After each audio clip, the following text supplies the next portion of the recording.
Phil Schneider. I spent 17 years in black budget programs, government geologist, as engineer, structural engineer with aerospace applications. Self-taught metallurgist, became kind of famous in my own right. I basically would have a set of notes here, but they're unavailable in all this melee.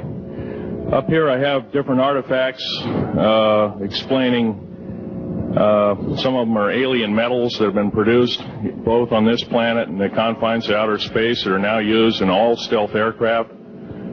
All stealth aircraft, for instance, all black jets, what you're seeing of black helicopters and the like, the skins and the coatings and the residues that are used predominantly in the aircraft themselves, in the airframes and the rotor blades and the fans, and in some cases in submarines, special titanium hulls in the Phoenix class submarines now. All this has come from alien technology. 1947 is what the public has been told. Something crashed in the backyard in New Mexico, a place called Roswell, New Mexico. Unfortunately, that's what the public's been told. The military's known about the alien question for the better part of 70 years, and they first saw their glimpse of what was going on as early as 1909 in the American Southwest. Now, Army cavalry evidently were chasing some bandits, and they entered this cave. They were holed up in a cave, and what they found in there was flying discs and little gray guys and all kinds of weird things, and they didn't know how to explain that, and they wrote them down as best they could, and it's been in secret archives ever since. That's up down by the Truth or Consequences area of New Mexico. Well, the alien thing is more than just what I'd call a non-visible threat. We on the surface, first of all information dealing with alien or alien reproduced technology or alien reproduced vehicles or any other kinds of things well hidden from the American public. Our black budget, for instance, garners $1.023 trillion every 2 years. It's over $500 billion a year.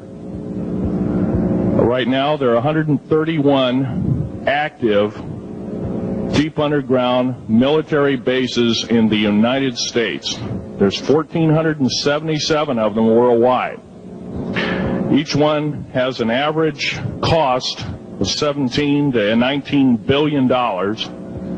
Each one is built in the site. It used to be it'd take a year to 2 years to build each one, and now they're capable of building a couple of them a year with sophisticated methods. My colleague Al Bielek has actually been on some of the high-speed railways, the magneto-leviton trains that connect all the deep underground military bases within the United States. He's been on a Mach 2 train and floats off of a single rail at 3/4 of an inch off the rail, and is what you'd call high-tech. We have nothing like this on the surface. The public basically has been totally lied to. We're considered stupid or even moronic in some cases. It's got to stop. If we're going to gain our country back, we must, and I repeat, must instill in our public officials, anybody that goes and does public service, they must tell us the truth. If they cannot do this, then they must be impeached, or they must be removed from office. If this cannot occur, if the truth cannot totally come out, there are reasons for secrecy, for instance, but if the truth cannot totally come out, what's the use in us having anything called freedom?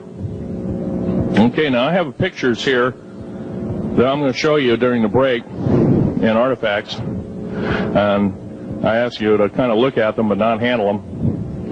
I have actual crashed retriever metal from Roswell, New Mexico. It's given to me when I was 14 years old. For instance, I've got other things. I've got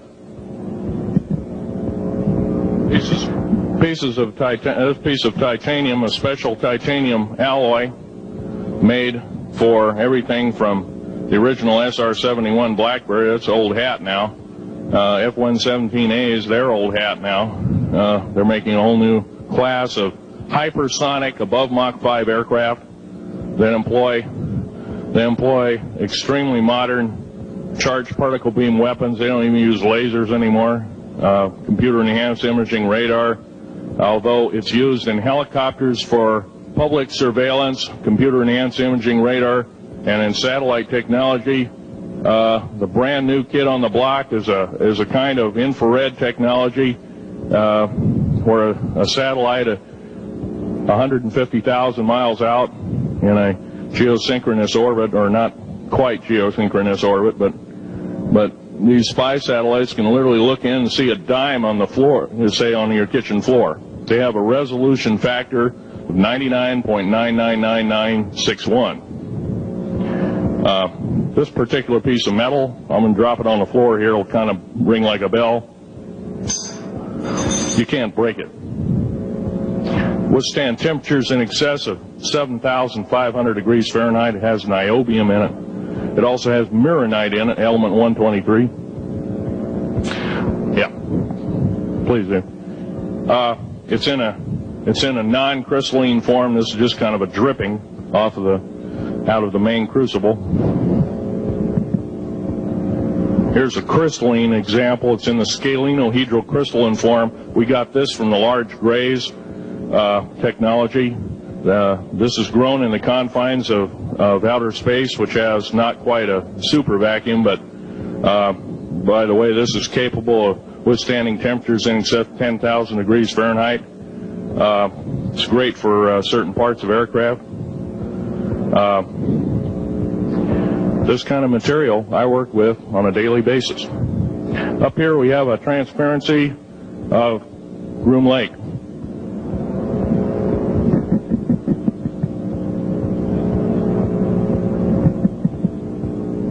Groom Lake is where the infamous Area 51, S4, S2, a CIA base, it was originally a bombing range, a nuclear test site. It was later become the most secret base in the United States. It employs over 18,000 workers who work in shifts of 12 hours at a whack. Most of them work in the cover of darkness, like us. We built out 9 underground military bases there, each with an average capacity capable of basically a city underground, roughly 4¼ cubic miles hollowed out underground. They have boring machines, for instance. They don't bore, they literally vitrify and melt the rock, deflagrate the rock. It's a very sophisticated laser melting and deflagrating system. It reduces the rock to a powder and then melts the remaining rock as a coating on the inside of the base, so you don't have to use gunite cements and other kinds of things like that. That's all old hat now.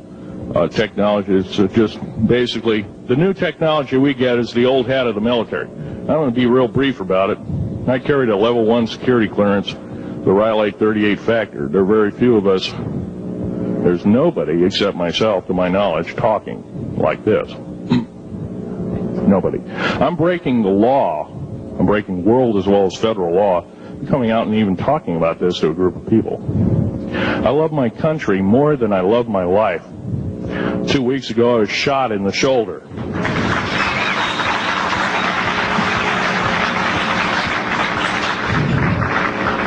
I don't want to gore you women out, but I was shot in the shoulder up here. I recently have become friends of a retired FBI agent who took me under the wing. He says, I've never seen a person braver than you. And I said, well, there's more coming. Our patriot movement in these United States is going to pick up the ball, and we are going to kick the parasites out.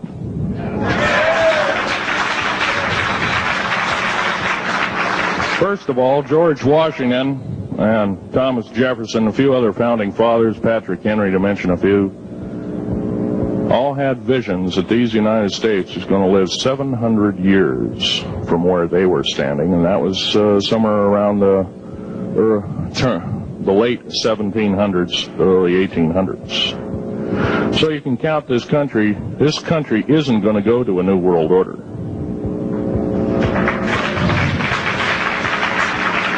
I believe firmly in constitutional law. I'm not very well skilled in it, and that's my embarrassment.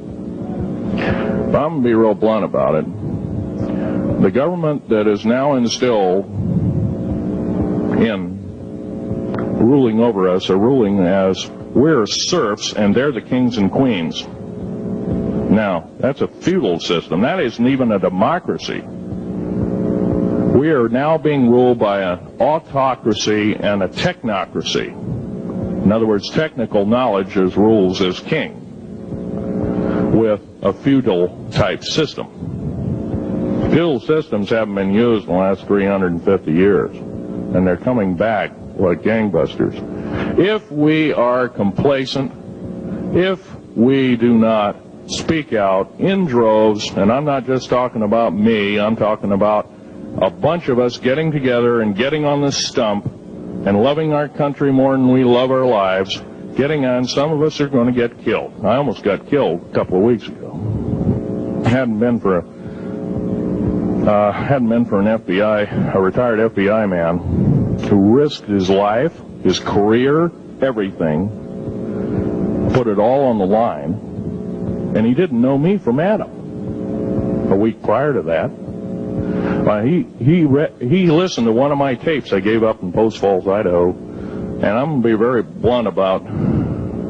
He said that we need a lot more of you, but unfortunately we're not getting anybody. Well, I'm not the best speaker in the world, but I'm trying to relay to you that we need to get out and seriously get the message out.